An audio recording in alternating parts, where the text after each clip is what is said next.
Welcome to Samba Samba. Enjoy the video. You start by ensuring the Galaxy S9 is ready. Charge to at least 50% or plug in and connect to a stable Wi-Fi. Back up important data so you can restore if anything goes wrong. Next, open Settings, tap Software Update, then check for updates. You do this now because updates require power and a network.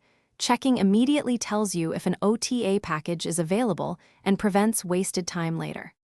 Once the update appears, tap Download and monitor the progress bar. This retrieves the OTA package to your device. Make sure you do not power off, force reboot, or remove the battery during download or installation because that can corrupt the firmware. After download finishes, tap Install Now. The phone will apply the update and reboot. Let the device complete its boot sequence and initial optimization. Interrupting now risks data loss or a failed update.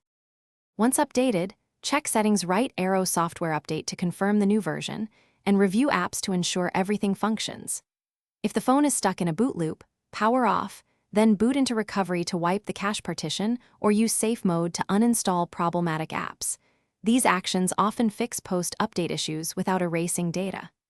If apps or data are missing, restore from the backup you created earlier.